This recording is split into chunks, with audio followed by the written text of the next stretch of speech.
Chapter 14, A Sandy Situation.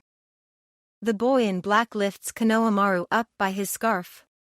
Hey, you put him down now. Naruto orders, letting himself slip into prankster mode. Or what, shorty, sneers the strange boy. You gonna fight me? Sure you can reach high enough? Just put the kid down, Kankuro, says the girl. We don't want to cause trouble and mess up our chances. What chances? Asks Naruto, grinning. Then he opens up a bag of prankster prints on Kankuro's backside. Roughly 10 minutes later, Konohamaru is back on the ground, standing beside Naruto. He and his friends, Moegi and Udon, are staring up at Naruto, their faces filled with awe. The blonde girl is staring at Naruto in a mixture of pure horror and respect, while Sakura just stands and smiles angelically at Kankuro. Kankuro is tied up in Naruto's orange pranking rope. He is also hanging upside down from a nearby tree with messages painted all over his face and body. His hood is lying on the ground below him, and his naturally brown hair has adopted a beautiful shade of fluorescent green. The messages say things like, "I'm an egg, I'm a stupid pussy cat, I wear my mum's makeup and I love to wet my bed." Across Kankuro's face in big, bold letters Naruto wrote, "I eat sand." I'm a little afraid to ask, says Sasuke's voice from up a tree. But what happened here? Naruto and the others all look up to see Sasuke sitting on a branch above where Kankuro is suspended. On another branch, a red-haired boy about their age is standing upside down and watching the goings-on with his arms crossed. Jiagara, the girl stammers out. This guy tried to beat up one of my friends, so I took Irukani's advice and graffitied him, Naruto explains. Nice, says Sasuke. Kankuro, you are a disgrace to our village, the red-haired boy drones. Sasuke turns to look at Gaara. When did you get here? He asks surprised. About 5 minutes ago. Who are you three, anyway? Asks Sakura. I can see by your headbands that you're from the Hidden Sand Village. You can't be here unless you have an official permit. We're here for the Chunin exams, says the girl proudly. My name is Temari, and these two weirdos are my little brothers Kankuro and Gaara. Boys are all weirdos. Brothers are worse. You have to live with brothers. Temari shudders. And they leave their dirty undies in the living room. It was one time. Kankuro protests from his attempts to get out of Naruto's rope. It still happened. Temari snaps back. Anyway, as I was saying, brothers leave their undies in the living room and their sand in your shoes. She sends a pointed glare at Gaara. So what's your name, then? I'm Sakura Haruno, Sakura replies. The loser in the orange is my teammate Naruto, and the hottie in the tree is my other teammate Sasuke. I don't know who these brats are, friends of Naruto's or something. We're leaving, orders Gaara, who has finally taken pity on his brother and untied him, leaping down from the tree. He turns and starts to walk away, Kankuro following behind him. Temari can't help but snigger when she sees "I eat my own poop" written over Kankuro's butt. I have to go, she says to Sakura. Gaara gets cranky when he doesn't get enough sleep. And he never gets enough sleep.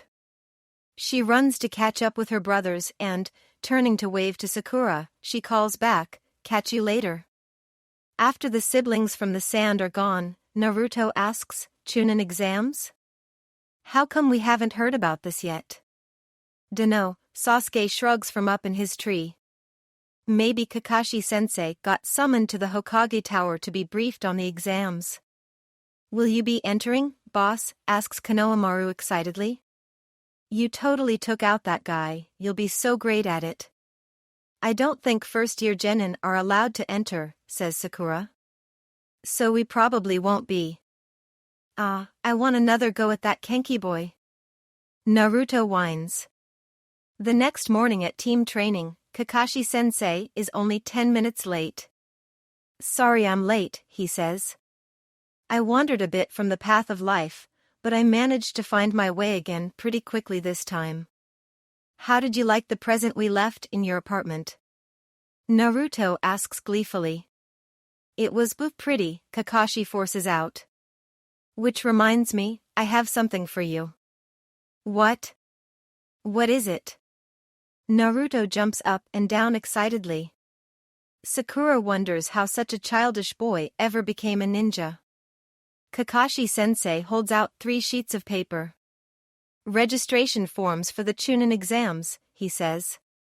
I recommended you 3 based on your performances against Zabuza and Haku, and Danzo. I love you, Kakashi Sensei. Naruto throws himself at Kakashi and hugs him tightly. I guess we won't trade you in for a sensei that shows up on time after all, says Sakura. HN, agrees Sasuke. They take the forms and start to read them. Whichever of you decide to take the exam need to report to room 301 at the school by 4 o'clock tomorrow, Kakashi says. Take the day off to rest up and gather your strength in case you decide to participate. Bye, he smiles cheerfully and shuns away. I'm definitely entering, says Naruto enthusiastically. HN, Sasuke agrees. If we have the day off, I'm going back to bed. I had an awful dream last night and didn't get much sleep. I'm gonna practice my pranking. Naruto yells and runs off. Sasuke also turns and heads home. Sakura stares at the registration form for a while. Should she enter or not? She's still so much weaker than the boys. Maybe she should just give it a pass and try next time. Not likely, Shinaro. Inner Sakura shouts at her. We sent Danzo running with his tail between his legs. We can handle some stupid exam. A smile slowly spreads across Sakura's face. Oh, so they did leave a prank. After a long, interesting day training his team and recommending them for the Chunin exams, Kakashi heads back to his apartment. He is genuinely surprised they didn't prank him. Kakashi unlocks his door and goes inside. He went out for dinner, so he doesn't need to cook, unlike some people he actually can cough fugakuk. Kakashi opens his closet to put his gear away. The whole apartment, which is really only 1 room and a bathroom, fills with colorful, sparkly confetti. Kakashi swears. Then remembers what used to happen if he so much as thought a swear word in Kushinane's presence. Sorry Kushinane, he apologizes automatically. Great. His apartment is filled with confetti. Hopefully it was only in the closet. He opens a drawer carefully. Might as well find it all now. Nothing happens. He repeats the process for every drawer and cupboard in his apartment. Thankfully, nothing happens. So he has a shower and goes to bed. The moment he opens his bed, a ton of confetti flies out. Not even sorry, Kakashi swears enough to make Gamabunta blush. Chapter 15, Can we just get to the exam already? There is commotion on the 2nd floor of the academy. A group of people is clustered around the door to room 201, which has a genjutsu on it making it appear to be room 301. What sort of idiot would fall for such a basic trick? Sasuke certainly doesn't, but it seems that quite a few of the other exam candidates have. One of them, a boy with a black bowl cut and a green jumpsuit, is trying to force his way past the 2 teenage boys who have taken it upon themselves to bar the door. The green boy is getting the stuffing beaten out of him. Sasuke decides that it is about time someone called the teenager's bluff.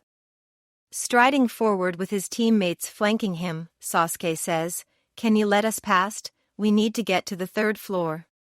The teenagers turn to him in surprise. So you saw through our genjutsu, then? It's a pretty lame prank, says Naruto. I know an 8-year-old who can do better. He's the Hokage's grandson, but still. Yeah, any idiot worth their salt can tell this is only the 2nd floor, Sakura chimes in. Sasuke feels uncommonly proud of his team. All right, you got us, one of the teenage boys makes the symbol to release Genjutsu. The sign above the door changes from 301 to 201. But let's see what you're really made of, rookie. He launches a kick at Sasuke, who tries to counter with one of his own, only to be stopped by the green boy. The boy has his leg in one hand and the teenager's leg and he is impressed. Only Kakashi is that fast. Who is this boy?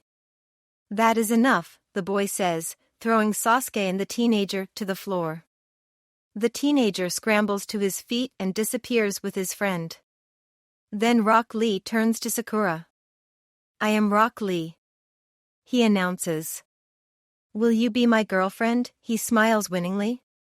I will protect you and love you forever. Yes, Sakura, give him your cooties. Sasuke thinks. Hell no. Sakura says. You're too weird.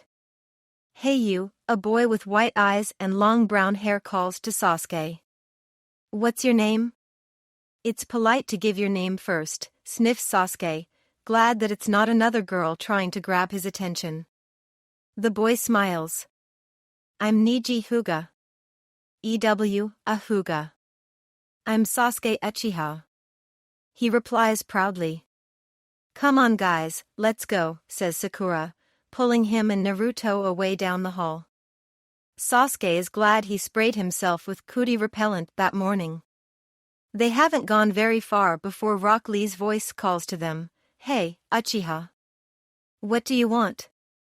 Sasuke asks. If they have any more setbacks, they'll be late to the exam room. Fight me, Lee says. Right here, right now. There is something odd about Lee's chakra, and Sasuke wants to know what it is. Alright, I accept, but make it quick, we have an exam to get to. Why do you want to fight Sasuke, whines Naruto. What's the big deal about him anyway? He is the last surviving member of the Uchiha clan. Lee starts to say, but is interrupted. Actually, his brother is still hanging around, says Sakura. So Sasuke-kun isn't the last Uchiha. Can we get on with the fight? Sasuke demands impatiently. I want to get to the exam already. Fine, snaps Lee, dashing forward and attacking Sasuke. Sasuke turns on his Sharingan and runs to meet him. It appears Lee is using solely taijutsu, with no chakra at all. Leaf Hurricane. Lee calls his move as he executes it, sending Sasuke flying with the force of his kick. Sasuke makes sure to copy his moves, glad his Sharingan is advanced enough to at least copy Lee's taijutsu.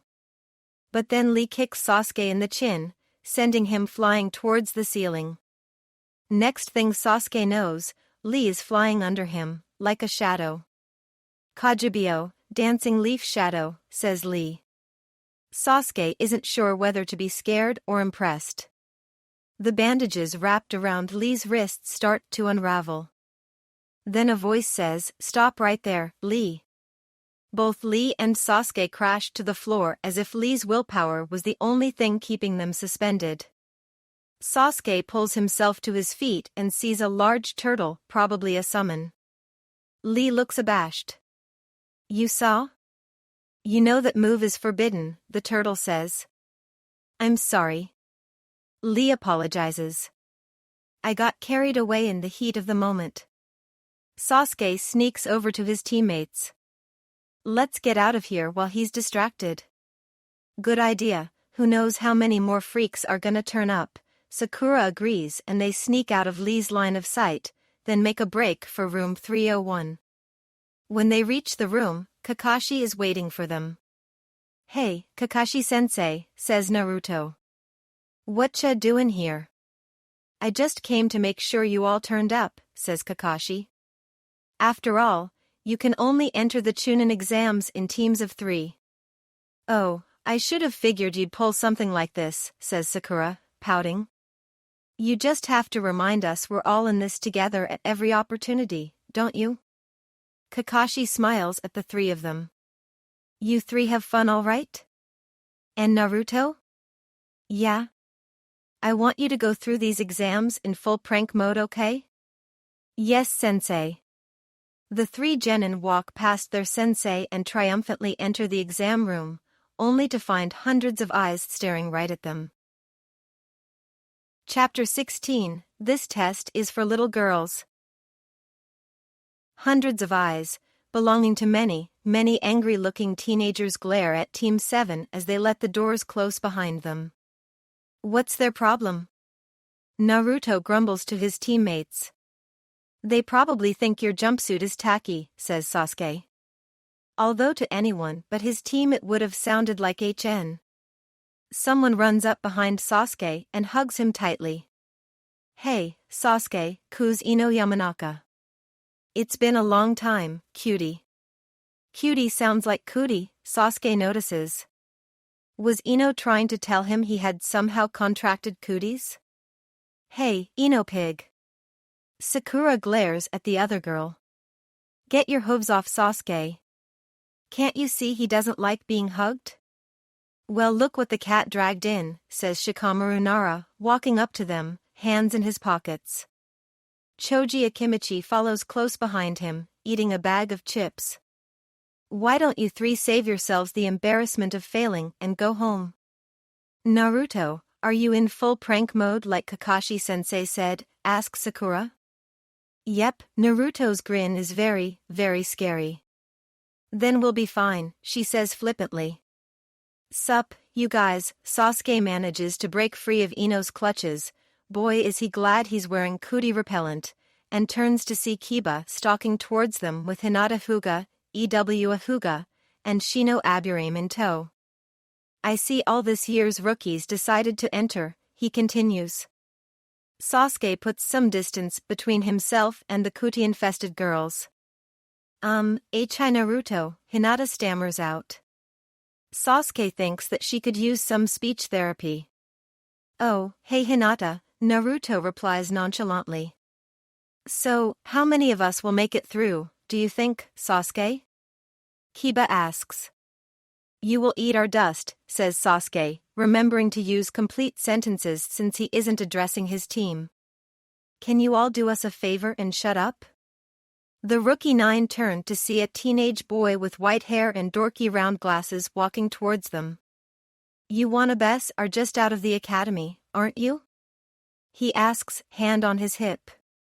Look around, this is no school field trip, he gestures to a team of very angry-looking genin. Those 3 are from the village hidden in the rain dash, you're from Lord Pain and Lady Angel's village? Naruto blurts out, jumping forward excitedly. Those guys are awesome. The 3 genin went from looking like they wanted to murder the rookies to smiling at Naruto in 0.2 of a second.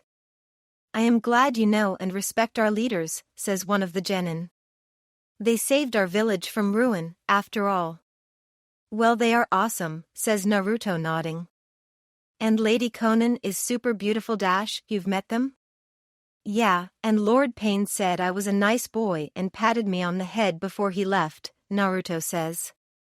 So, Glasses, have you taken these exams before? My name is Kabuto, says Glasses. And this is my 7th attempt at making Chunin. Naruto bursts out laughing. You must be a rubbish ninja to fail that many exams. The rookies and the team from the rain start laughing. Some of the other teams, who had overheard, snigger as well.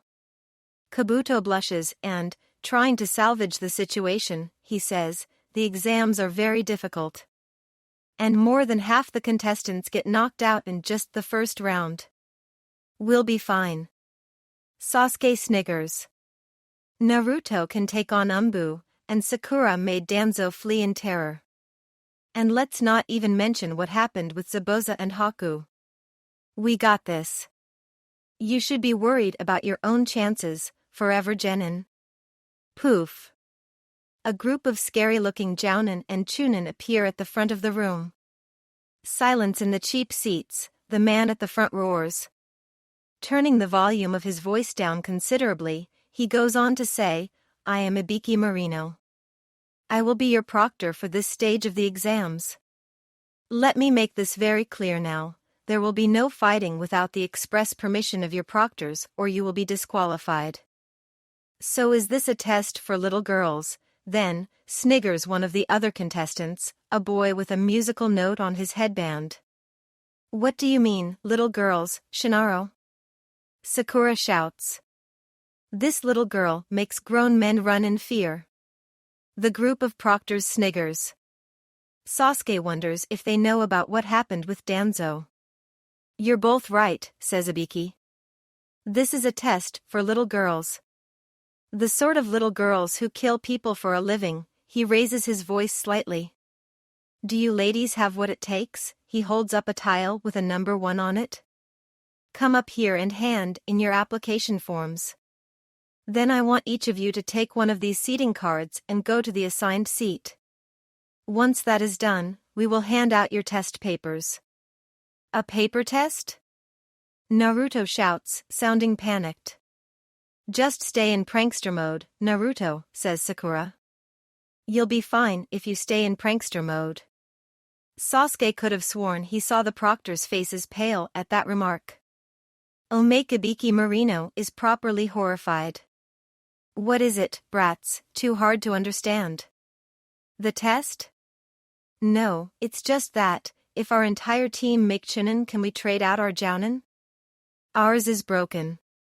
The Jounins and Chunins of Konoha have gathered for a special announcement from the Hokage. Ibiki waits quietly, watching some of the more impatient Chunins and Jounins fidget in impatience. He loves to watch people fidget in impatience. Then Anko descends upon him. Ibiki.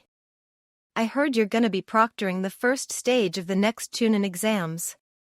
Make the little bastards sweat. I will, don't worry, says Ibiki, controlling his urge to kiss Anko, then runs screaming from her in terror. The Hokage enters the room flanked by Irika and Kakashi. The Hokage clears his throat to get their attention. Danzo Shimura is now a missing nin, announces the Hokage. A crash resounds throughout the room as Kotetsu drops his cup of tea. Then a yelp, because it landed on Izumo's foot. How did that happen? Asks Reito Namishi. Naruto Uzumaki took out 3 Umbu Black Ops and broke into the secret S-rank file archive, stole 2 documents and read them, with his team. Among other things, they discovered that Danzo was behind the Uchiha massacre. They confronted Danzo and scared him out of the village. Actually, interrupts Kakashi. It was Sakura who scared Danzo out of the village. Sasuke and Naruto just stood behind her looking intimidating. The real point is, says Irika, taking over. From now on Itachi Uchiha is no longer to be considered a missing nin, but a spy for the Leaf who infiltrated Akatsuki. Also, the Umbu have given Naruto the title the Orange Terror. Well, I'll be damned, says Hayate and coughs for a bit. Ibiki is very, very scared. What kind of 12-year-olds are Kakashi's genin, anyway? Chapter 17, Get Out of My Classroom. Naruto takes his seat and glares challengingly at his test. I'm the prankster prince, you can't defeat me. He tells it. And Naruto, a small voice says beside him. He turns to see Hinata, blushing furiously, and smiling at him. Oh, hey Hinata, Naruto says, relaxing slightly. I didn't see you there. Good luck, she squeaks out, blushing even worse than before. Thanks. You too. Hinata is a true weirdo, Naruto decides. Alright, listen up, Ibiki's voice booms out across the room. I'm only going to say this once, and I won't answer any questions, so pay close attention. He picks up a piece of chalk and starts to write on the chalkboard. Rule 1, you all start out with 10 points each. For every question you get wrong, a point is deducted. Rule 2, passing or failing will be determined by the sum of your entire team's point total. Rule 3, if any of you are caught cheating, 2 points will be deducted from each member of your team. If anyone reaches 0 points, their entire team will be disqualified. We'll be looking over your shoulders to see if you are cheating, says one of the other proctors, grinning. They had taken seats along the walls where they could see every row. Don't let the proctors catch you cheating, Ibiki says, smiling. You may begin. Naruto looks back down at his test. Hopefully the questions aren't too hard. He reads them through, discovering that each question is more difficulty than the last. Question 10 catches his eye. The instruction informs him that the question will be provided at the 45-minute mark. I'll have to risk everything on the hope I can answer that question right, Naruto realizes. Now what to do to kill time until then? He looks back down at the test. Letting prankster mode take over completely, he grins and puts his pen to paper. After 45 minutes of tormenting wannabe ninjas, Ibiki decides that it is time to announce the 10th question. And boy is the head of Konoha's torture and interrogation unit having fun. Well, ladies, he announces. It's time for the 10th question. That gets their attention. Now before I announce the question, there are a few things I need to tell you. Firstly, any of you who decide not to take the question will forfeit all her points, thus causing her team to fail.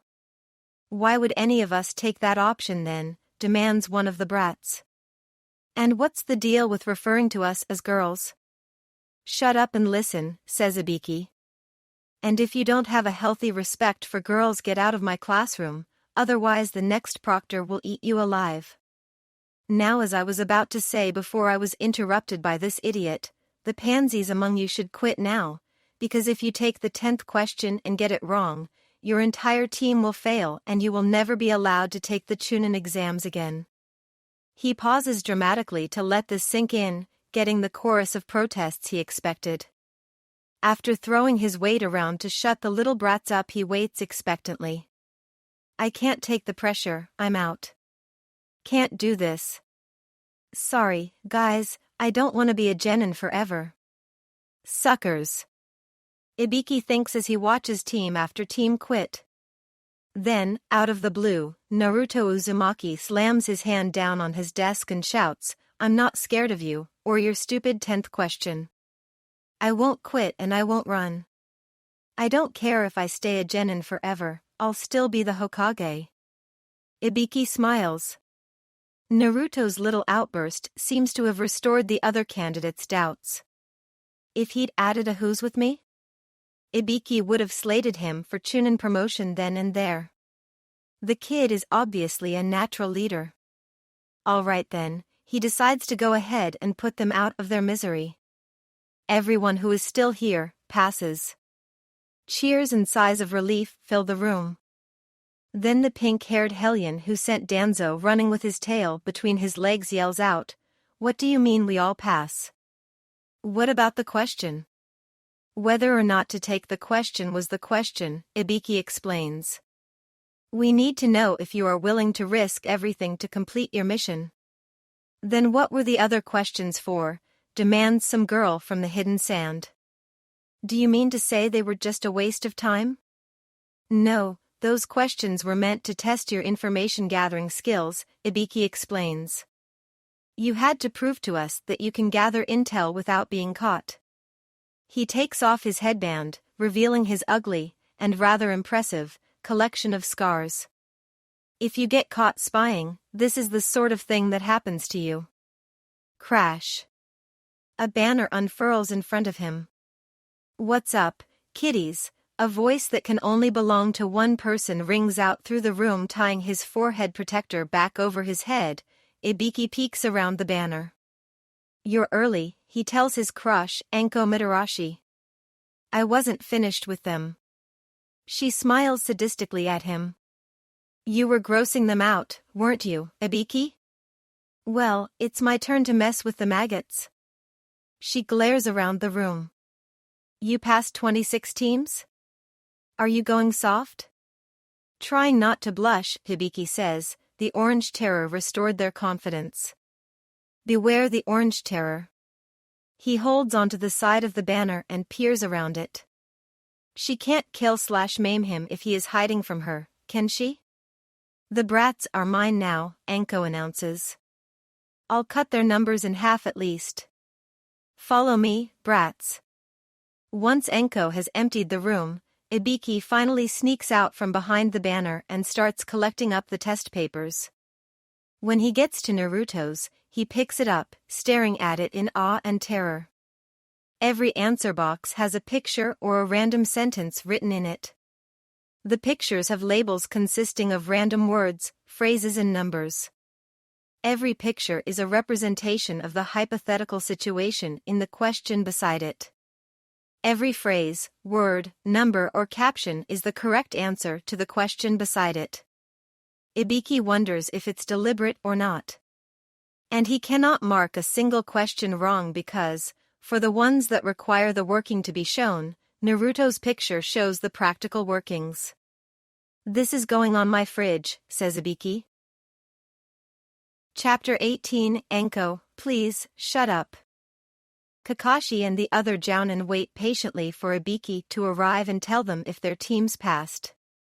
Finally, Ibiki enters the room, a harassed look on his face. Enko showed up early, didn't she? Kakashi asks mildly. Yes, Ibiki says. Your team passed. He sees Kurine, Asuma and Guy looking at him expectantly. All your teams passed.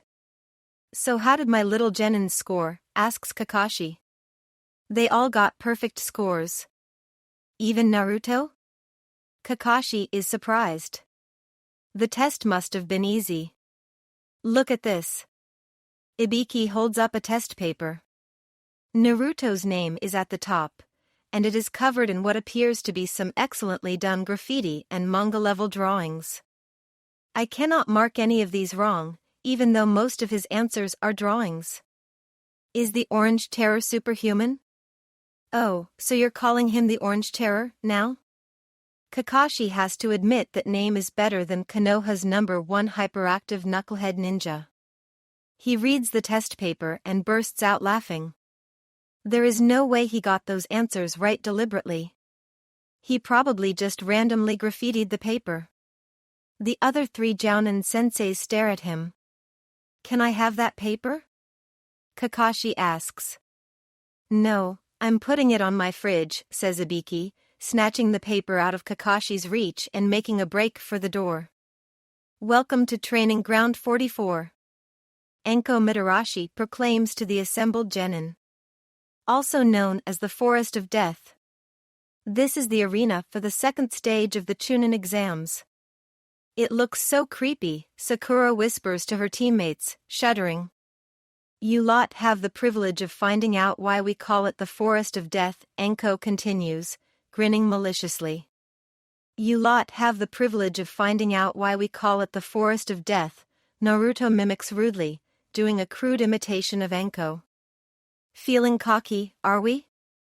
Enko says, smiling. Even Umbu hesitate to go in here alone. Almost faster that Sakura can keep track of, Enko throws a kunai at Naruto, cutting his cheek. Less than an instant later, she is behind him, licking the blood off his cheek. If you aren't careful, who knows what will happen to you, little prankster, she says, suddenly sounding creepy enough to send shivers up inner Sakura's spine.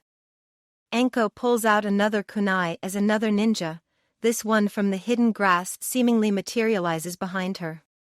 Your kunai, she, or is it a he? Purrs to Enko. The grass ninja is holding Enko's kunai in her, his abnormally long tongue. Why thank you, says Enko sweetly, taking the offered kunai. But I wouldn't stand behind me radiating bloodlust if I were you. I wouldn't want to have to kill one of the contestants. My apologies, the voice sounds female, kinda.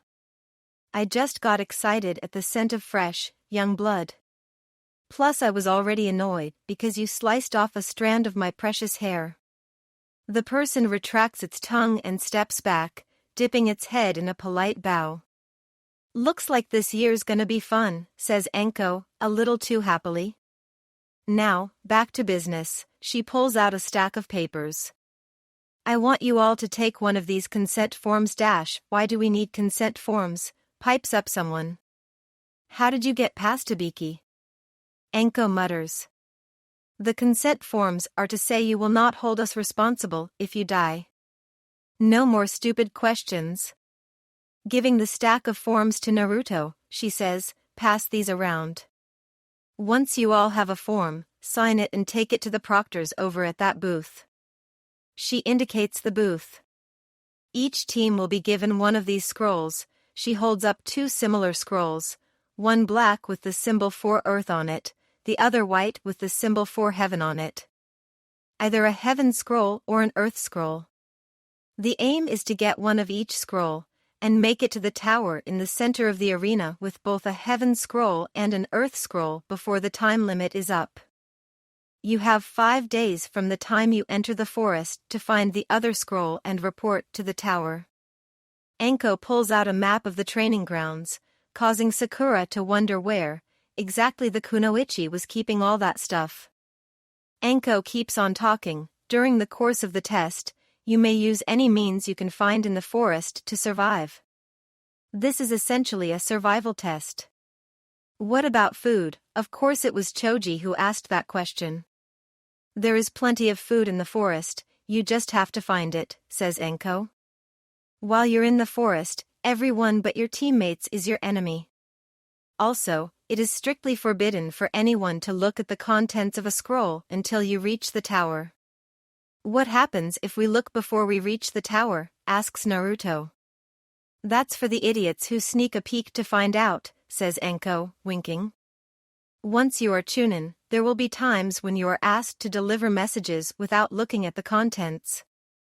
Consider this a test of your trustworthiness. When you've signed your forms, trade them for a scroll at the booth. There is only one scroll per team of 3. Once you have your scroll, pick a gate to start from. Oh, and one more thing, don't go dying. Once they have handed in their forms and taken a scroll, Team 7 heads to Gate 12. Their scroll is a heaven scroll, and Sasuke had elected to give it to Naruto. And not just because he was afraid that Sakura would get cooties all over it if he gave it to her. All right, Naruto, says Sasuke. You need to stay in prankster mode if we are to survive this. Do you understand? Yeah, but I don't get why you guys keep reminding me, Tebeo, whines Naruto. I know already.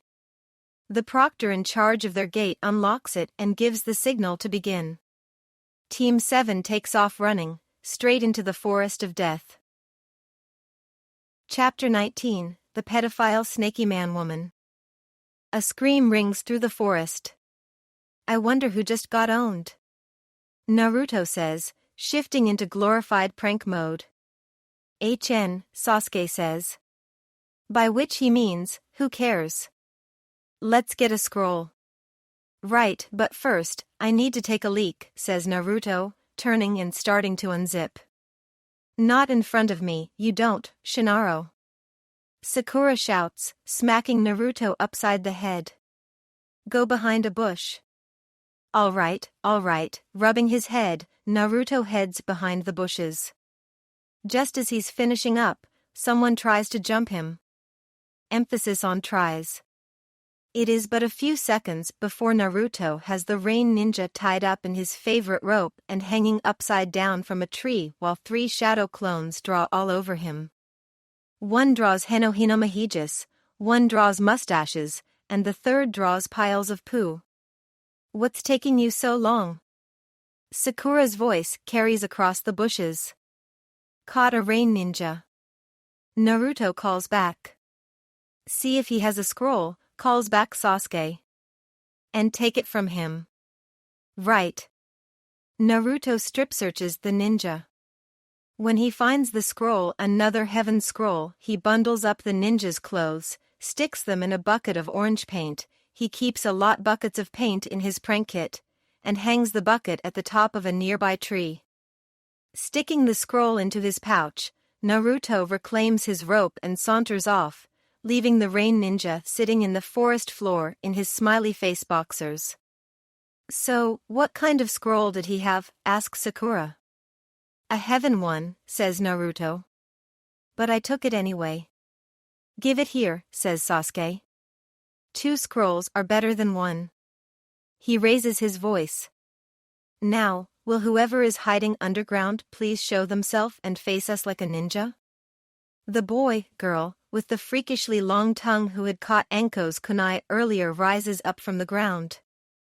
So you noticed me, then, she asks.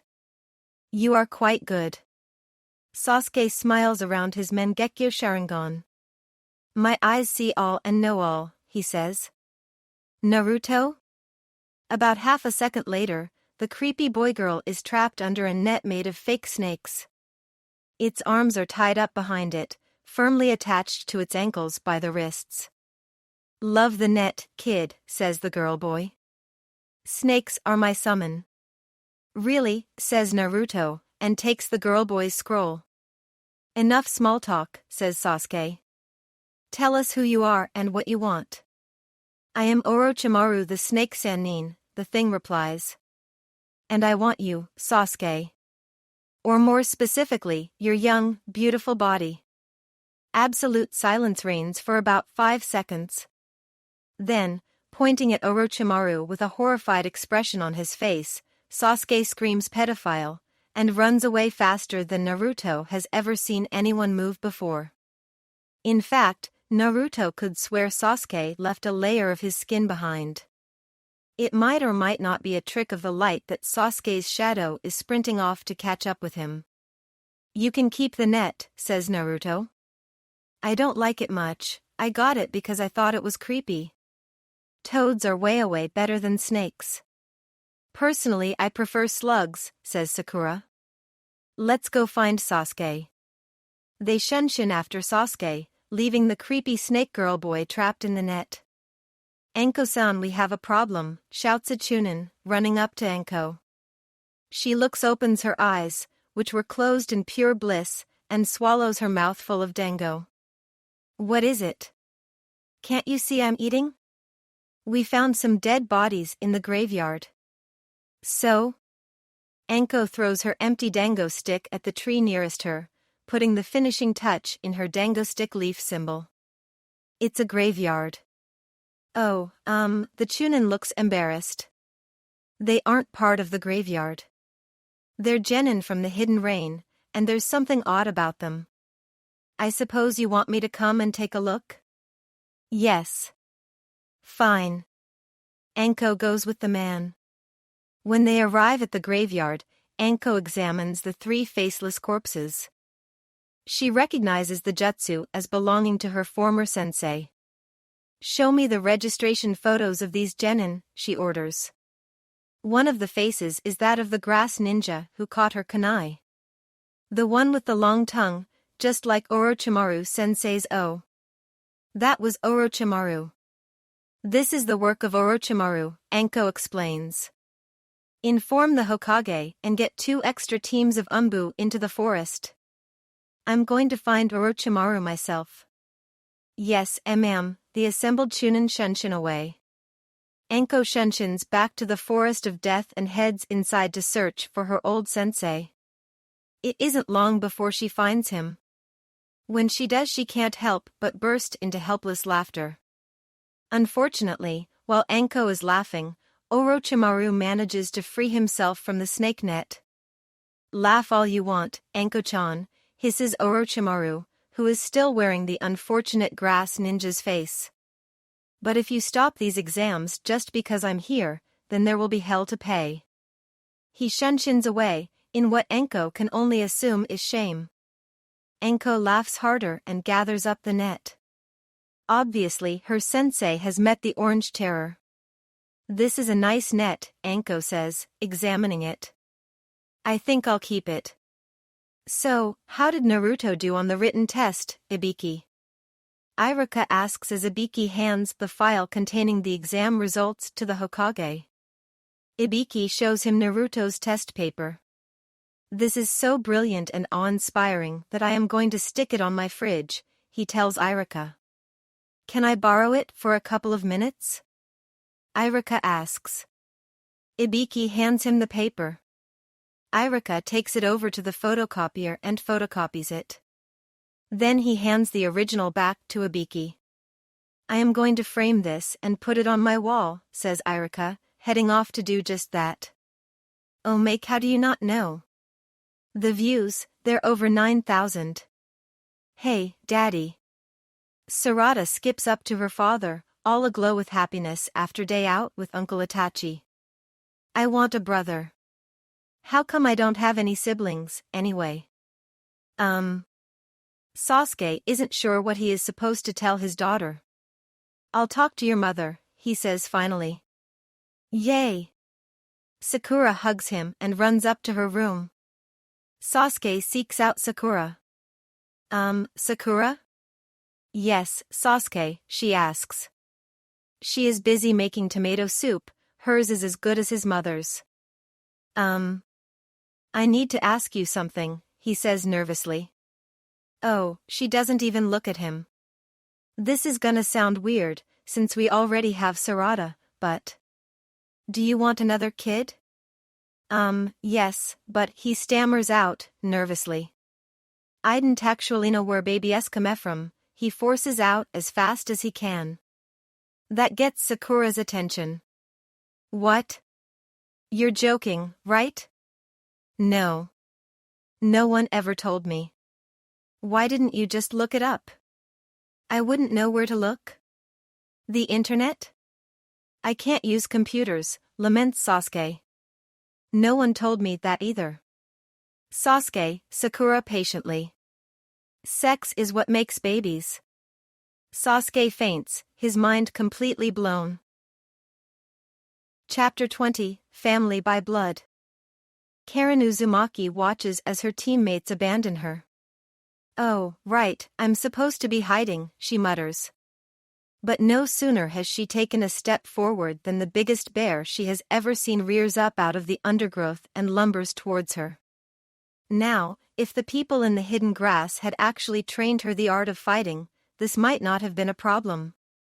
But they were only interested in her special ability to heal people by giving them chakra when they bite her. That is the only reason they let her participate in the Chunin exams. So she could keep her teammates healed and full of chakra. So in a situation like this, the only thing Karen can do is run for her life. So she does just that. The bear gives chase. Karen trips over a tree root and falls flat on her face, sending her glasses flying. Help, she screams.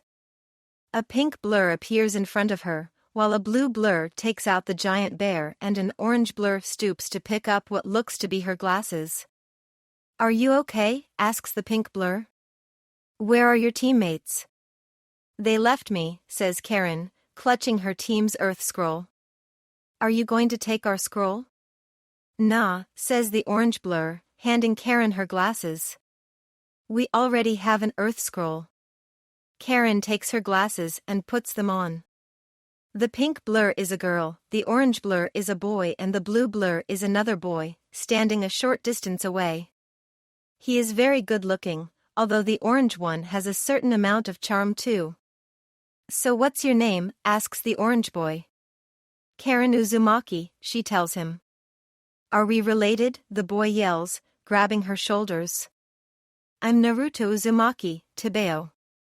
I didn't know there were any other Uzumakis left, Karen stammers out. My mother and I took refuge in the hidden grass after my dad died, she explains.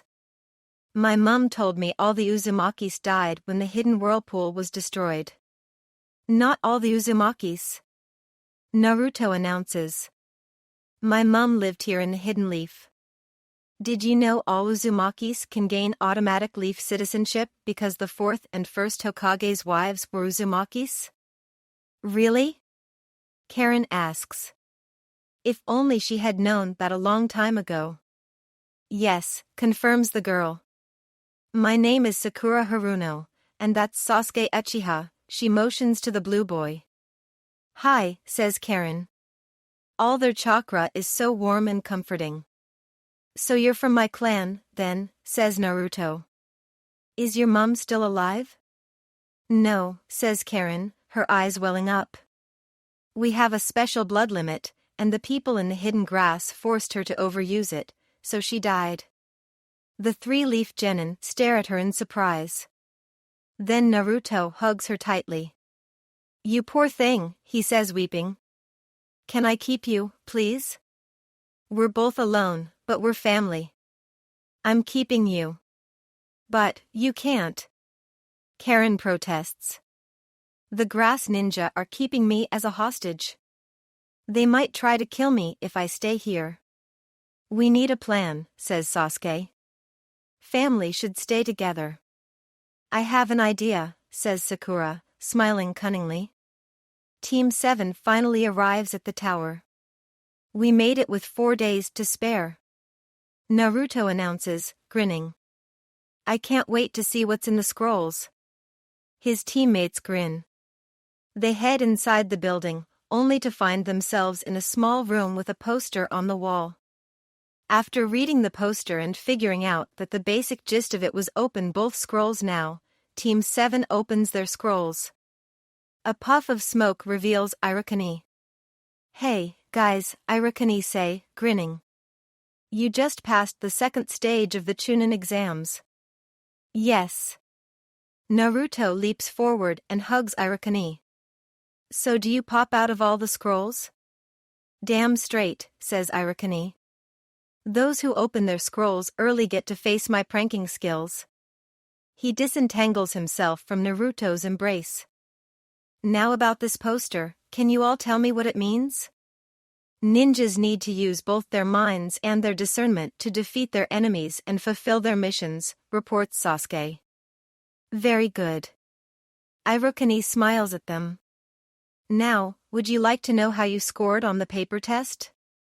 "Sure, why not," says Sakura. "You all got perfect scores," says Irakani grinning. "But I graffitied my paper." Naruto protests. "You also just happened to graffiti the correct answers onto the paper," says Irakani. "Ibiki was so impressed he stuck your paper on his fridge. I photocopied it, framed the copy and hung it on my wall." "Wow," says Sakura. "Also, Irika Sensei, can you do something for us?" "Sure, what is it?" "We're sending you a person. She should arrive at the academy soon after the exam, that's if her team doesn't get disqualified," says Sakura. "We took their scroll, so they will probably fail this round. Her name is Karen Uzumaki. Can you take her to the Hokage and make sure the hidden grass don't get her back? They've been keeping her as a slave since they worked her mother to death." "Of course," says Irakani. "I'll make sure she is well protected." "Thanks, Irakani," says Naruto, hugging his adopted big bro. "She is my blood family, and I don't want to let those horrible people get her back." Chapter 21, Old Men Sure Love to Talk. "Congratulations on passing the second round," Anko says to the assembled teams. It is the final day of the second round, and all 7 passing teams are standing in a large training arena in the tower at the center of the Forest of Death. The Hokage, the other proctors and the Jounin senseis of the passing teams are standing behind her looking all professional and intimidating. Hokage-sama will now explain the third test, so listen carefully, Anko says and steps back, allowing the third Hokage to take the spotlight. Sasuke tenses in anticipation. "This is the part where they fight, isn't it?" "Thank you, Anko," says third, taking his pipe out of his mouth. "But before I explain the next stage of the exams, there is something you all need to know. The exams are to promote friendship amongst the allied nations. Put simply, the exams are a replacement for war. In the old days, all our villages were enemies, fighting each other. Once we allied, there was a chance that we would simply go back to fighting after a while. In order to prevent this, the second Hokage devised the Chunin exams. The exams serve 2 purposes, firstly to decide which of our genin are ready to become Chunin, and secondly, the exams provide a safe environment in which to test our village's ninja against each other in order to uphold their village's reputation in the shinobi world. The Hokage pauses to let this sink in. It is for this reason that the leaders of the participating countries attend to final round. So do potential clients. Can you stop yakking and get to the point, already? Naruto demands. Sasuke would never admit it, but he had almost switched off. He is glad Naruto spoke out. The strength of the country is the strength of the village. The strength of the village is the strength of the shinobi, says Third, peering at Naruto. Prove your strength in these exams and you will show how strong your village is. Why couldn't you've just said that, grouses Naruto. Instead of using the old man monologue jutsu? Be quiet and listen, Naruto, snaps Third, apparently out of patience.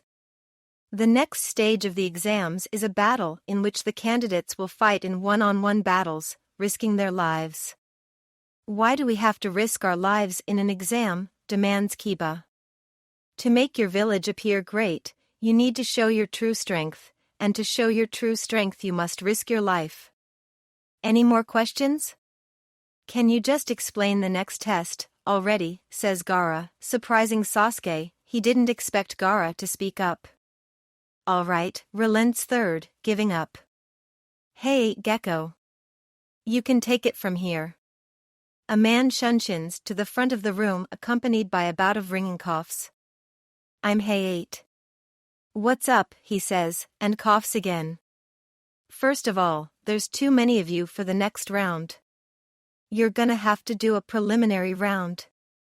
What do you mean, a preliminary match, shouts Shikamaru. The exam must have been too easy, even though you got a couple of sadists as your first two proctors. As a result, there's too many of you left, says Hey-8. So we need to reduce the numbers. He promptly starts to cough violently.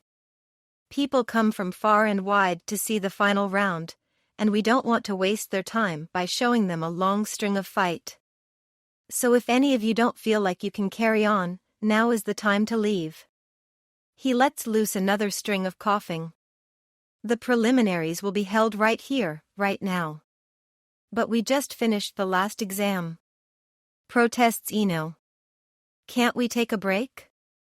Nah, if you don't want to continue, get out, says Hey-8 unsympathetically.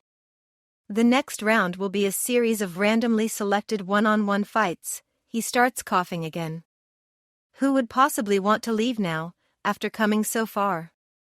Sasuke wonders. Kabuto, apparently. I'm out, the Leaf Village teen says, raising his hand. I don't have enough chakra to fight a one-on-one battle right now. You pussy. Naruto shouts at him. No wonder you keep failing out, you give up when things start to get interesting. You're a loser.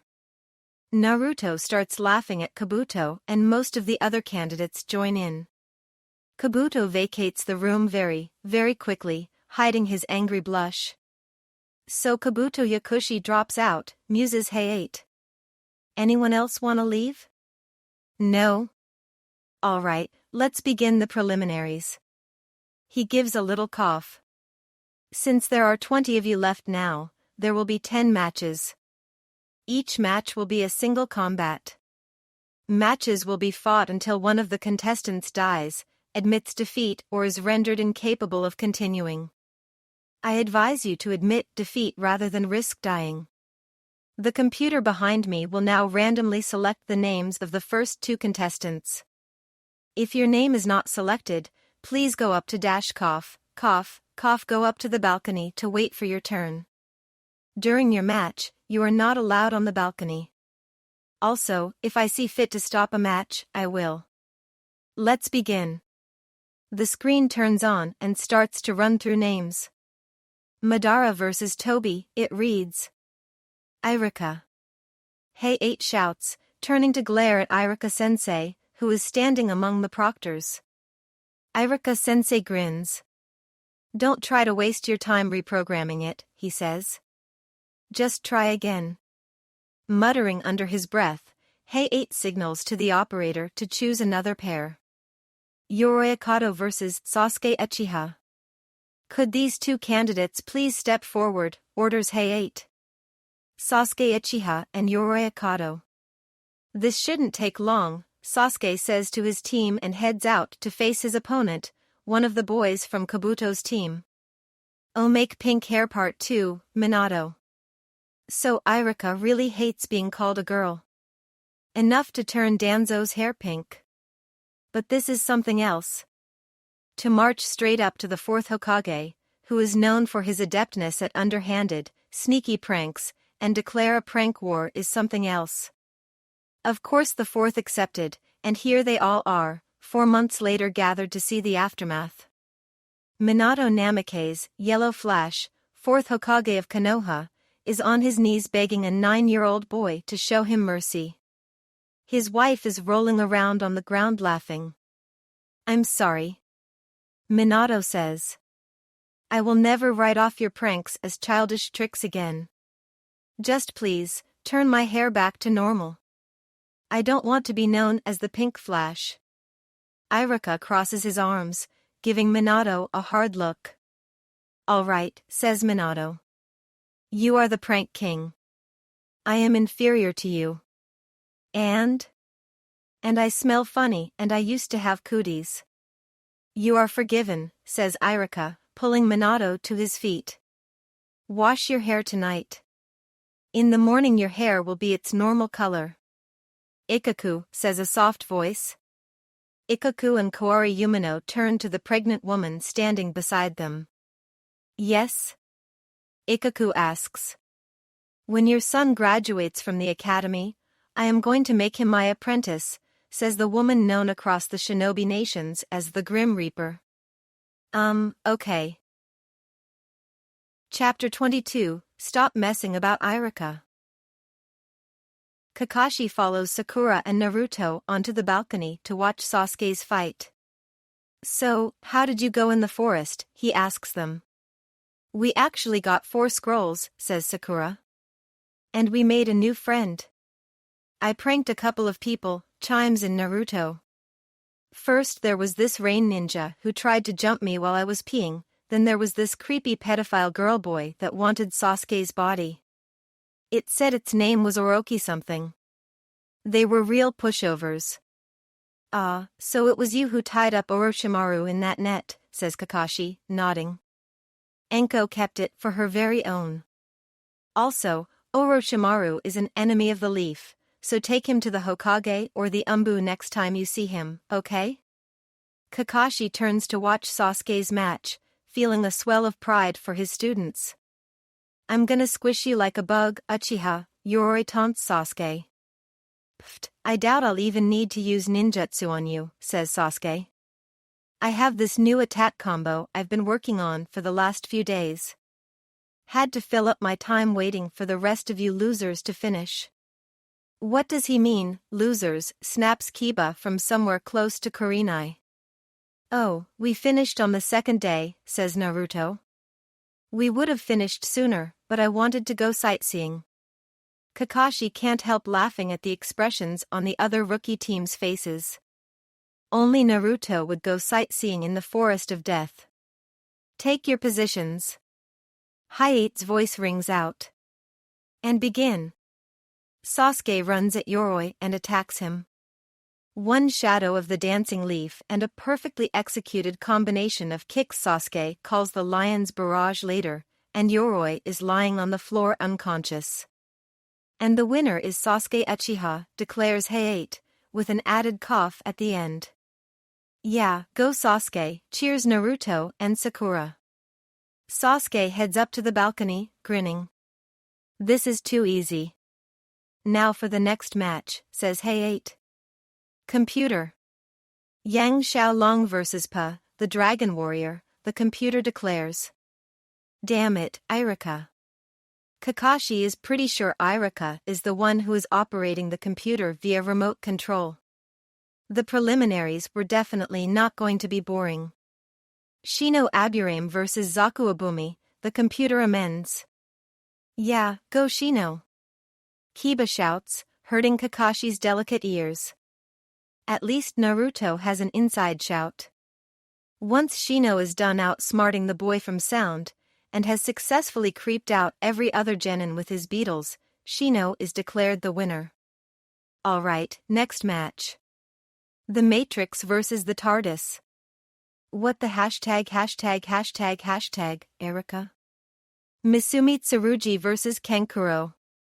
Misumi was an interesting one. Kakashi decided as the Konoha genin disobeys the laws of anatomy and turned himself into a human rope, only to be beaten when Kankuro switches places with his puppet and traps him. Kankuro is swiftly declared the winner. Next match. Tsunade vs Jiraiya. But they aren't even in Konoha, shouts Hey-8. Hey, isn't Jiraiya my godfather? Asks Naruto. Who's Tsunade? Asks Sakura. The best medic in the history of the Leaf, and also the first Hokage's granddaughter, Kakashi tells her. She is called the Slug Princess.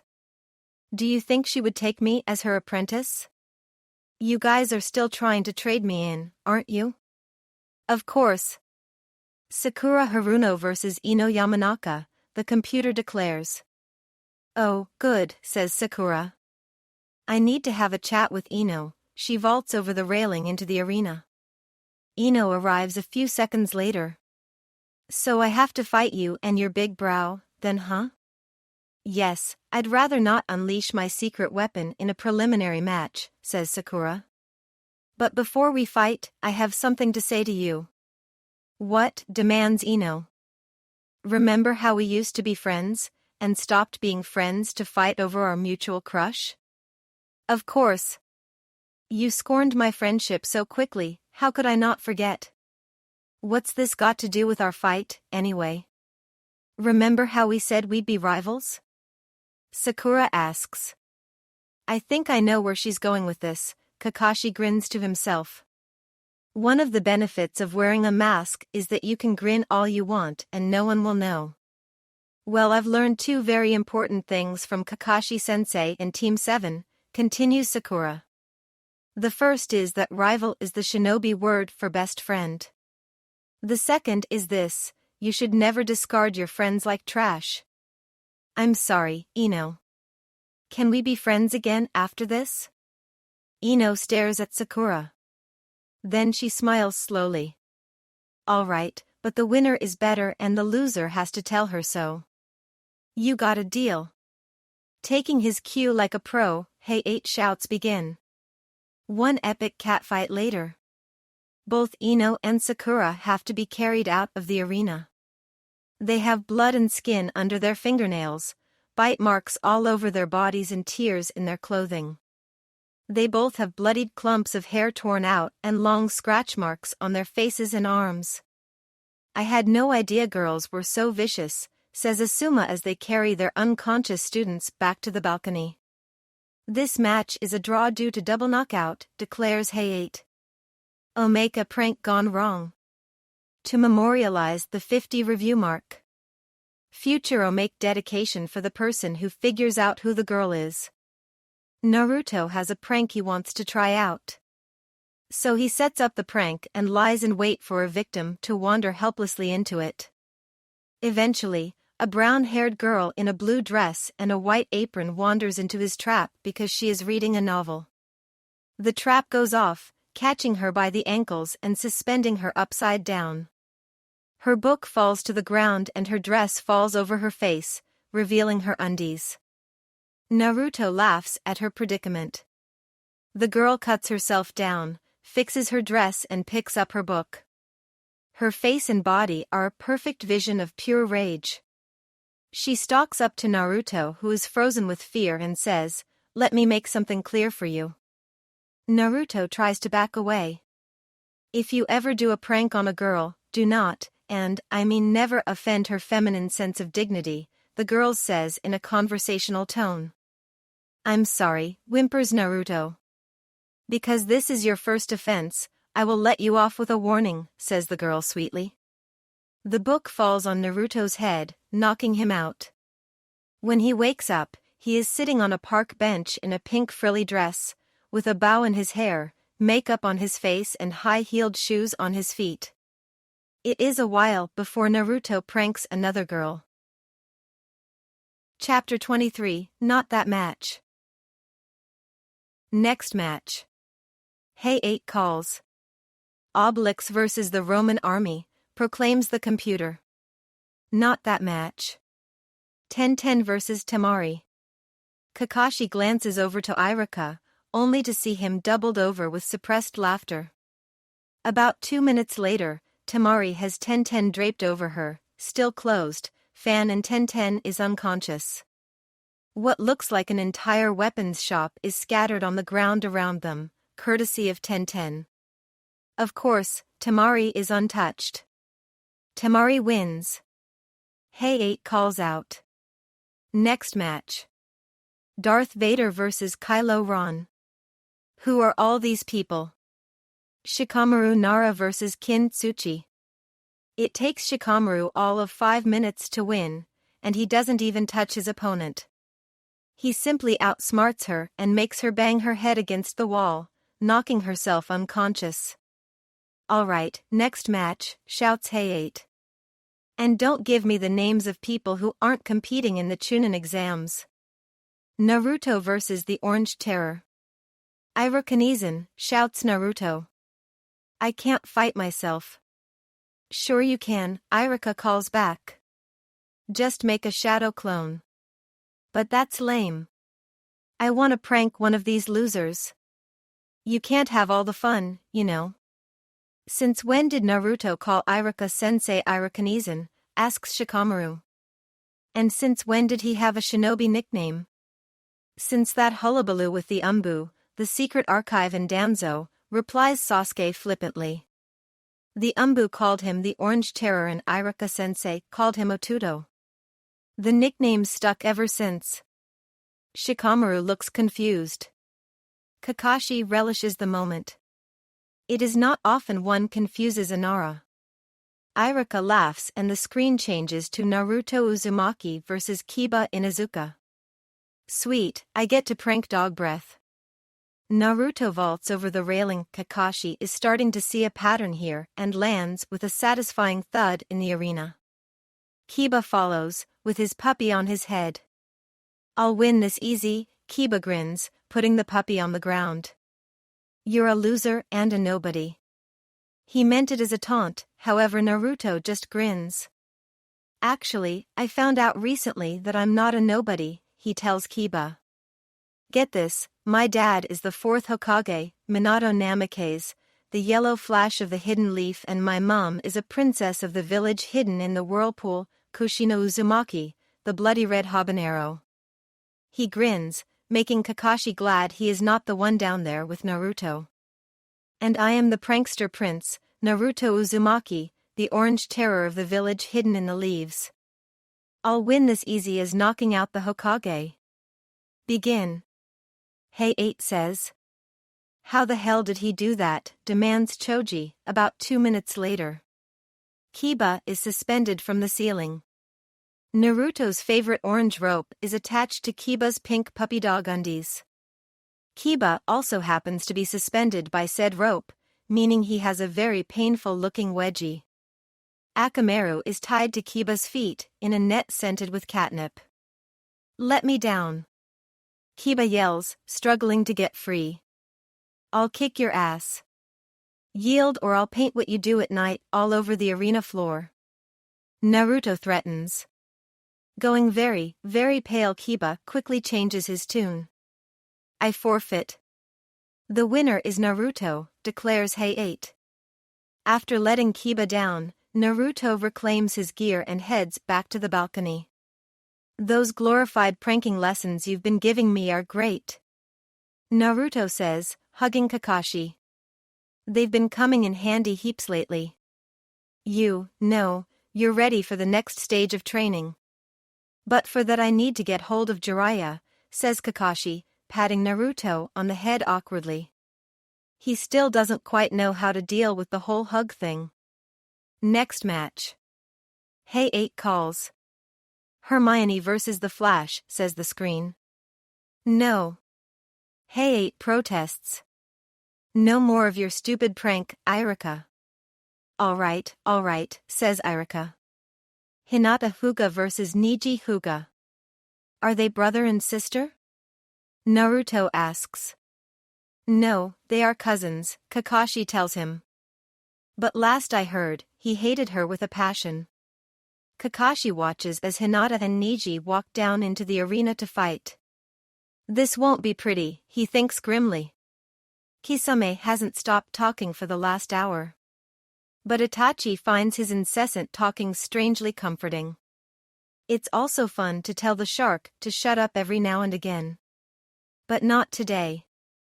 Today Itachi is content to listen. So where would you go if you were in Danzo's shoes, asks Kisame, finally getting back to the mission. Danzo will probably head for Orochimaru's hideout, Itachi tells him. It was never fully proven, but Danzo and Orochimaru are allies. Oh, so are we headed to Orochimaru's lair, then?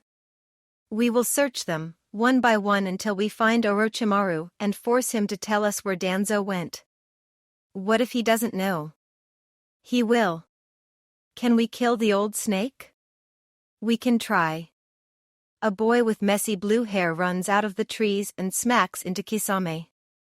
Kisame grabs the boy by the back of his shirt and picks him up off the ground. The boy starts turning into liquid. Suigetsu Hozuki, exclaims Kisame in surprise. I heard you were dead. The boy stares at Kisame with his mouth open. Kisame Hashigaki? Please don't let them catch me. Let who catch you? In answer to Kisame's question, a few oddly dressed ninjas emerge from the trees with what looks suspiciously like fishing tools and a makeshift fish tank.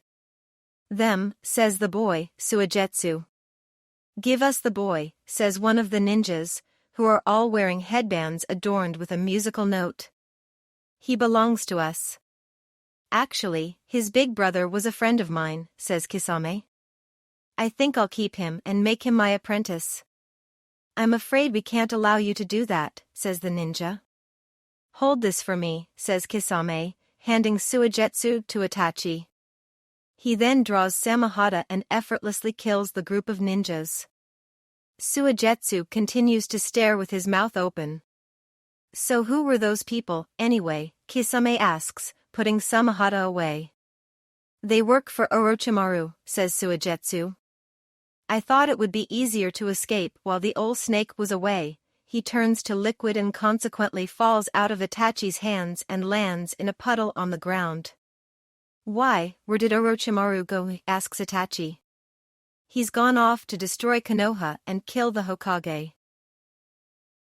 Chapter 24, Anger versus the Will of Fire. Naruto watches as Neji discourages and insults Hinata, trying to force her to quit out of fear. The angry, malicious look in Neji's eyes is one Naruto knows all too well from all the times it was directed at him in the past. He goes on and on about losers and fate, and how no one can longer. Neji talks, the more Naruto's anger builds. Hinata is terrified, ashamed and humiliated, and it looks like she won't be getting up. Angry and unable to stand it anymore, Naruto yells, "Kick his ass, Hinata. I know you can do it." To his surprise, Hinata slowly straightens up, and activating her Byakugan, she assumes a fighting stance. I won't just let you beat me, Neji, she says, her voice wobbling less than usual. I'll fight you to my last breath if I have to. They begin to fight, and as they fight, Lee explains how the Byakugan works. It can see the chakra networks, or something fancy sounding. Most of it goes straight over Naruto's head, but one thing sticks very, very firmly: Neji could very well kill Hinata. And in the end it takes Kurenai Sensei, Kakashi Sensei, Gai Sensei, and Heiei to stop him from doing just that. But then Hinata collapses, and Naruto jumps down into the arena. He runs to Hinata, reaching her just as she slips into unconsciousness. Why do you care about her? Neji demands. You took down your opponent so fast, and she's just a nobody who can't even fight another genin. Naruto turns on Neji in anger. You don't know what you're talking about. She will never change, she will always be weak. Neji shouts, tense with anger. Once a loser, always a loser. Nobody can change, that's just the way things are. When the finals come around, says Naruto, you better fight me. I have something I need to beat into your stupid head. He stoops and dips his hand in one of the puddles of Hinata's blood. Holding out his hand, blood dripping off it, Naruto declares, Niji Hyuga, you are going down. Iruka watches as Hinata is carried away by the medics. If anyone can get through to Niji, it is Naruto. He is distracted by one of colleagues from the academy arriving and winding their way through the assembled proctors. The academy sensei awkwardly slides up to Iruka. What do you want? Iruka asks, making no effort to be subtle. The other sensei motions that he wants to whisper in Iruka's ear. Oh, get on with it, snaps Iruka. Newbies. They were all so annoying and awkward. There's a girl at the academy looking for you, the sensei whispers in his ear. She says her name is Karen. I've been expecting her to show up, says Iruka. He hands the remote for the screen to Ibiki. When Hayate calls out for the next match, push this button. Okay, Ibiki takes the remote quite happily. Iruka shunshin's off to the academy. Next match. Hayate orders. Rock Lee vs. Gaara, the screen says. What, no dud match, this time. Hayate says, surprised.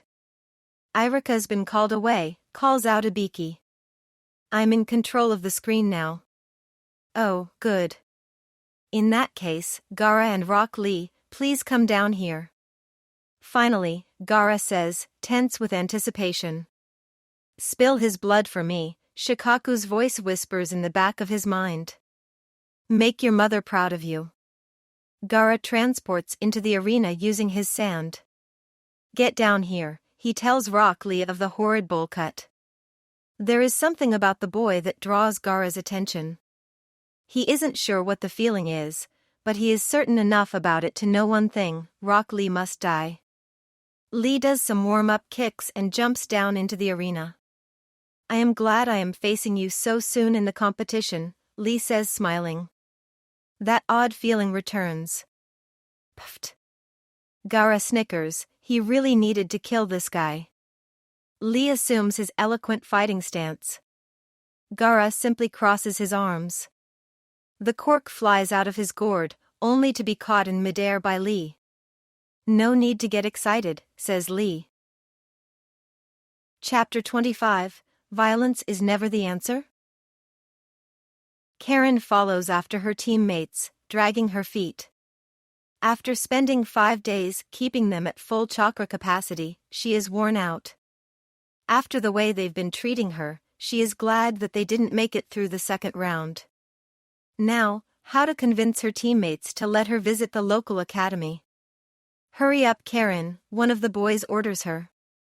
I'm tired, says Karen. Can't we rest before we head home? You don't deserve a rest, the boy snaps. You stupid outsider, it's your fault we failed. If you hadn't left me, that Leaf team wouldn't have taken our scroll, she accuses. You know I'm not trained in combat. It was part of the plan for her team to fail, so Sasuke had taken her team's scroll. Not that she would ever tell her team she willingly let their scroll be taken. The boy turns around and slaps her. You were supposed to be hiding. Seeing her opportunity, Karen starts crying and runs away. Hey, get back here, she hears her teammates call. But of course she doesn't. Using the shinobi jump that Sakura had taught her, she jumps up onto the nearest roof and back down the other side. She loses her team quickly and heads over to the academy. Once there, she heads inside to look for the man Naruto referred to as his big brother. What do you want? Asks the bored-looking receptionist when she approaches him. His chakra is warm and welcoming, and his voice kind. Karen smiles nervously and says, I'm here to see Iruka Umino. It turns out Iruka is proctoring the Chunin exams, so they send the newest staff member a replacement for someone called Mizuki to get him. Karen sits down to wait, but it isn't long before the Chunin she's looking for shuns into the room. She stands nervously and tries to stammer out, I am Karen, Naruto sent me. The Chunin smiles reassuringly. It's all right, Karen. Naruto told me you were coming. I would take you to the Hokage, but he's overseeing the preliminary round of the exams. His chakra is so warm and friendly, Karen thinks happily.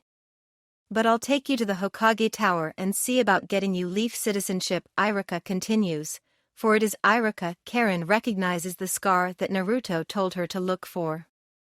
Come with me. He gestures to her to follow him, and leads her out of the academy to the Hokage Tower. Karen is surprised to see a red-haired man in a wheelchair sitting in the lobby reading a copy of Konoha's latest bingo book. The man looks up at her and smiles. Come here, little Uzumaki girl, says the man. Iruka turns to the man. Who are you? I am Nagato Uzumaki, god of the hidden rain, the man says, putting his book down on his lap. I thought Naruto was the only other Uzumaki left, but it seems I was wrong. I see you've been living in the hidden grass. Have they been kind to you? Karen isn't sure what to say. Not really. She's essentially their slave, says Iruka. Naruto sent her to me so I can get her leaf citizenship. Her name is Karen. There you are, little brat. Karen hides behind Iruka as her minder stalks towards her. You know you aren't allowed to leave your team. They left me in the forest, says Karen, feeling brave. I got attacked, and I could have died if Team 7 hadn't saved me. What do you mean they saved you? Her minder demands. You told your team they took your scroll. Well, that's because they did, Karen says, feeling scared again. They said a team that abandons one of its members doesn't deserve to pass the Chunin exams. You little. They are right, Nagato says, calmly. A shinobi who abandons his comrades is no shinobi. That is why Naruto has decided to keep his cousin, says Iruka. I am sorry, but the Hidden Leaf will be taking Karen Uzumaki in as a ward. According to the peace treaty between the Hidden Whirlpool and the Hidden Leaf, every member of the Uzumaki clan has the right to apply for and gain automatic leaf citizenship. You wouldn't dare, says Karen's minder. Why not, asks Iruka. Because if you do, the village hidden in the grass will declare war on the village hidden in the leaf. There is a tense silence in the lobby. Everyone there is watching now. Damn, Karen hears a leaf ninja say from somewhere by the door. Karen cannot help herself. She begins to cry. Her hope of finally having a proper home and family is shattering before her eyes. Would you declare war on the Akatsuki? Asks Nagato, suddenly. Akatsuki? Karen's minder stammers out. Yes, Nagato says mildly. I am Nagato Uzumaki, leader of the Akatsuki. I am also Lord Pain, god of the hidden rain. 6 imposing figures seemed to materialize from the shadows Karen didn't notice were there. As a member of the ancient and noble clan Uzumaki, I claim my right to take in Karen Uzumaki and raise her as my daughter. She will live with me in the hidden rain. If you have any objections, feel free to take it up with my subordinate, Haiden of the Order of Jashin. Karen's minder goes very pale as Nagato speaks. Then Nagato brushes back his hair, revealing his Rinnegan eyes. Karen's minder collapses. I won't contest your CL claim, he stammers out. Then he drags himself away as fast as he can. Do you mean it? Karen asks, peeking out from behind Iruka and creeping towards Nagato. That you're going to adopt me? Nagato looks at her with a soft smile on his excessively skinny face. Yes, I do believe I meant that, even though I didn't quite plan to say it. Karen smiles her first genuine smile since her mother died. Chapter 26, Prove Your Worth. Gaara sees Lee look to his sensei for approval. Next thing he knows, Lee is smiling, turning to him with this bold, confident air about him. Well, hurry up, Gaara says, impatient to see what Lee will do this time. Lee runs at him, kicks him into the air and binds him with the bandages around his wrists. Without a second thought, Gaara switches with a sand clone before Lee can notice. The clone is smashed into the ground as Lee yells "Primary Lotus." The sand clone cracks and disintegrates. Gaara rears up behind Lee, feeling so very happy. Finally, he has an opponent who is actually challenging. Pity he will be dead soon. "Kill him," whispers Shikaku. Lee shows fear for the first time in the match as Gaara sends a barrage of sand bullets at him.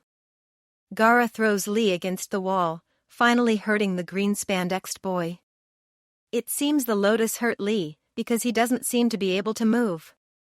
Gaara continues his attack, relishing every moment. Then something odd happens. Lee dodges one of Gaara's attacks, straightens into his fighting position and smiles.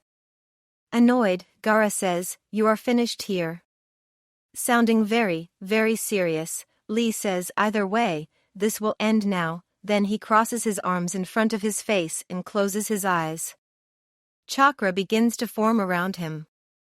Veins pop out in his forehead and his hair starts to float around his head. Inner gates, third gate, gate of life, open. Lee shouts, sounding as if he is in pain. Gaara knows what other people in pain sounds like, but never before has anyone he's met hurt themselves this much. Fourth gate, gate of pain, open. Lee shouts, crouching and clenching his fists in exertion. Blood begins to trickle from his nose. Gaara almost feels horrified. "Kill him," whispers Shikaku. Everything around Gaara seems to explode. Then Lee is right up close to him, kicking him, sending him flying, then punching him. Lee seems to be everywhere, kicks and punches come from everywhere, cracking and breaking Gaara's sand armor. Fifth gate, gate of closing, open, rings in Gaara's ears.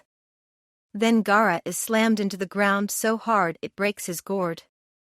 For the first time in his life, Gaara truly feels pain. Angry beyond measure, he sends out his sand and crushes Lee's left leg and arm. "Sand coffin," he hisses. Lee's screams fill Gaara's ears, even as Gaara sends the rest of his sand to kill him. And then his sand is brushed aside by Lee's sensei. Gaara feels fear. That man is so calm and cold in that moment that it scares Gaara more than anger or killing intent would have. This man, Gaara knows, could kill him easily. Gaara's head is suddenly filled with memories of his family. His uncle's gentle smile, his father's hard, disapproving glare, his siblings' fearful, but simultaneously annoyed glances, his own anger at them. It hurts. It hurts so badly. Holding his head in pain, Gaara asks, "Why did you save him?" The man smiles grimly. "He is my student. And he is precious to me." Gaara wants to cry for some reason.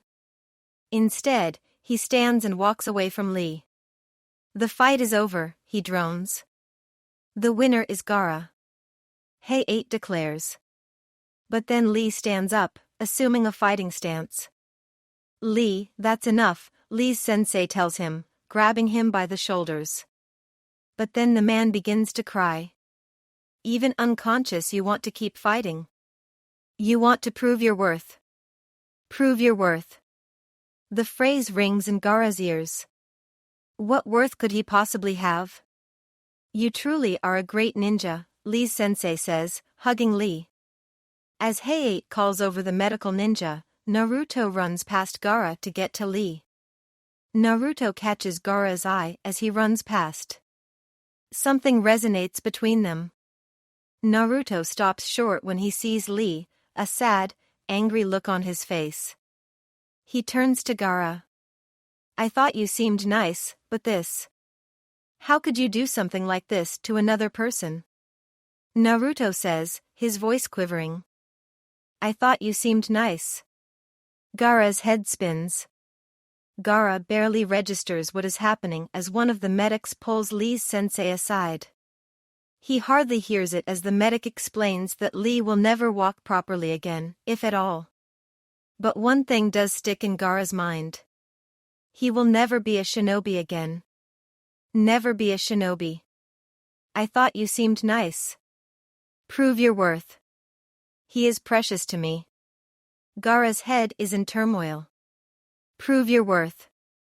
What is his worth? What is my worth? The mood in the arena is bleak. Naruto wants to find Irukani and hug him. But Irukani left for some reason. No one is in the mood, but there is one more match to be fought. Choji Akimichi vs Dosu Kinyuta.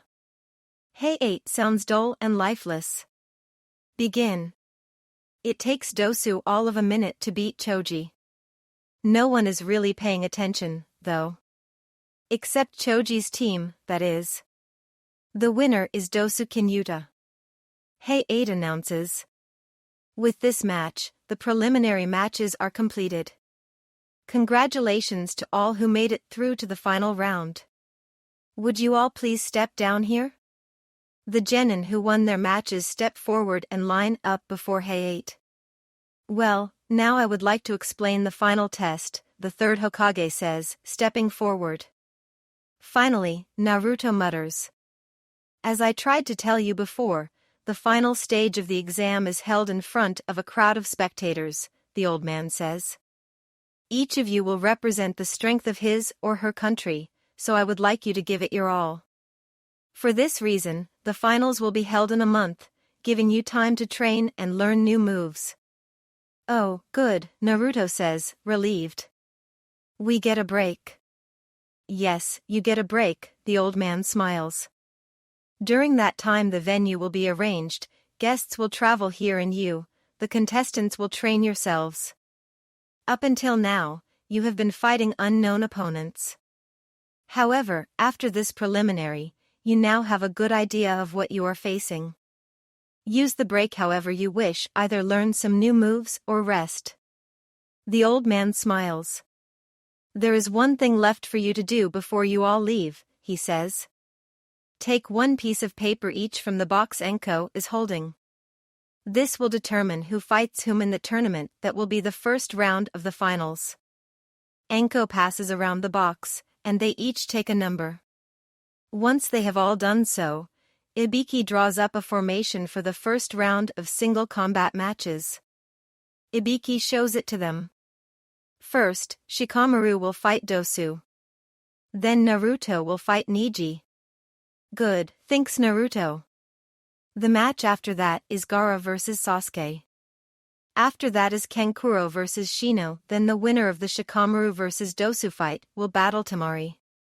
The winners of the Naruto vs Neji battle and the Gaara vs Sasuke battle will fight each other in the second round.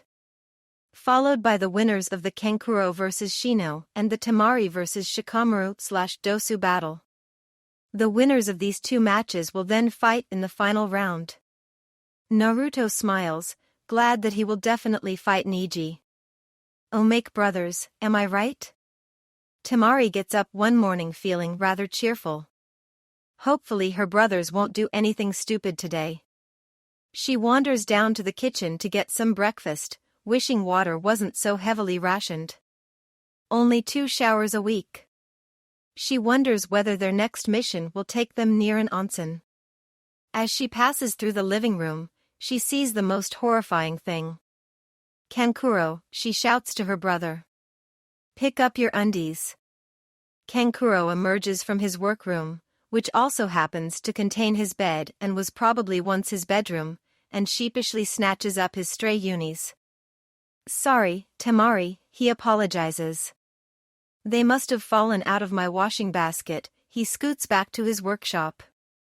Shaking her head, glad that Kankuro is too stupid to do such things on purpose, Temari gets herself some breakfast. Once she's done, she heads off to train. As she is putting on her shoes, she notices something. The sand on her shoes is moving. Gaara, she yells. Get your sand out of my shoes and back in your gourd. Chapter 27, Family reunions are not good for Kakashi.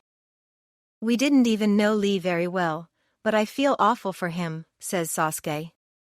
I copied that new move from him, and now he will never use it again. I know, agrees Naruto. I feel bad for Hinata, too. Imagine if a member of your own family truly hated you that much. I used to think Itachi hated me, Sasuke says softly. But he never tried to kill you, points out Sakura. Oh, look, here comes Iruka-sensei. I hope he has good news for us. Iruka-sensei strides up to Team 7, smiling. So who else made it to the finals, he asks. Gaara and Dosu, says Naruto glumly. Ah, Iruka-sensei says nodding. The finals will be interesting, he crouches down in front of the 3 genin. Why so glum? Lee was hurt so bad he can never be a ninja again, says Sakura. I feel so bad for him. We all do, agrees Naruto. So why did you have to leave anyway? Iruka-sensei adopts a very solemn expression. I have some good news and some bad news. Which would you like to hear first? The bad news first, says Naruto firmly. Then tell us the good news to cheer us up. Well, the bad news is Karen cannot stay in the hidden leaf or the hidden grass will declare war on us, Iruka-sensei says. No, the team bursts out, horrified. The good news is she's going to be adopted by Nagato Uzumaki, Iruka continues. Also known as Lord Pain, leader of Akatsuki and god of the hidden rain. The grass doesn't dare wage war on him. Wait. Naruto exclaims. Lord Pain is from my clan? Yes, and he would like to meet you in person, along with your teammates, Iruka-sensei smiles. But I already met him in person, says Naruto. Actually, that was just one of his puppet bodies, he calls them the 6 paths of pain, Iruka-sensei explains. His actual body is in Konoha and he wants to meet you face to face properly. Yay! A family reunion. Naruto jumps up and down cheering. Curious to see what the so-called god of the hidden rain looks like, Sakura says, so can we go meet him now? Of course, come with me. Iruka-sensei leads them to the Hokage Tower. When they arrive at the Hokage Tower, Team 7 finds Karen in the courtyard. She is pushing a red-haired man in a wheelchair about and chatting to him. Hi Karen. Naruto shouts, waving and running towards his cousin. Hey Naruto. Karen calls, waving to him, only to get knocked over an instant later when Naruto hugs her. Naruto. Sakura scolds. Don't squish our new friend. Oh, hi Sakura, hi Sasuke. Karen says from inside Naruto's enthusiastic hug. Hello Karen, says Sakura. HN, says Sasuke. Sakura isn't entirely sure, but she thinks Sasuke means, keep your cooties away from me. But there's no way someone as cool as Sasuke could still believe in cooties. She must have misinterpreted. This is the infamous Team 7, asks the man in the wheelchair. Yes, we're Team 7, Sakura tells him. And you are? Nagato Uzumaki, the man says. You're related to me? Naruto detaches from Karen and pounces on Nagato. Yay, another cousin. Nagato's wheelchair goes careening backward. Wayo! Nagato shouts in surprise. Aahh. Naruto screams once he realizes they are spinning out of control. He clings desperately to Nagato and yells, help us, we're gonna die. The wheelchair comes to an abrupt halt as Kakashi Sensei shunsins behind them. Kakashi Sensei obviously wasn't expecting to be hit by a rogue wheelchair because he squealed undignified-like as he was bowled over by Nagato's wheelchair. Sakura runs over in horror. Kakashi is stuck under the wheelchair. The wheelchair has tipped over and spilled out its contents on the ground. One of its contents, better known as Naruto, jumps to his feet and shouts, oh no, we killed Kakashi Sensei. Maybe now we can get a new one, says Sakura, pulling the chair off their unfortunate sensei and setting it upright. You aren't getting rid of me that easy, declares Kakashi Sensei, pulling himself upright. Can you help me up? Nagato says from where he is sprawled on the ground.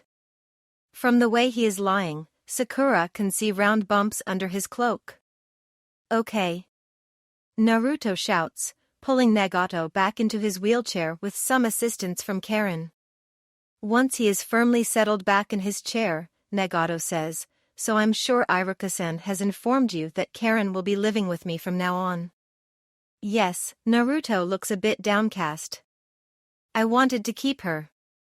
I know, Nagato says, putting his hand on Naruto's shoulder. But remember, the leaf and the rain are allies, so you will be able to visit each other. You and your teammates will always be welcome in the hidden rain, and I will bring Karen with me whenever I come to the leaf. It's not like you will never see her again. I suppose. Naruto still sounds unhappy. You know what, says Kakashi Sensei.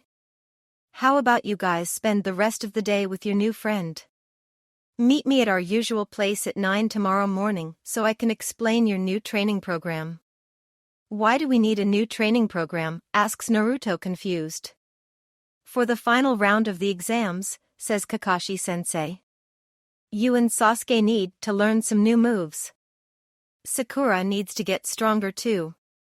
Oh, right. Thank you for your views, likes, subscriptions, and overall support of my ongoing efforts to bring great content to all of you. Check out my Patreon for more mature fan fiction. The link is in the description and like everywhere on my channel.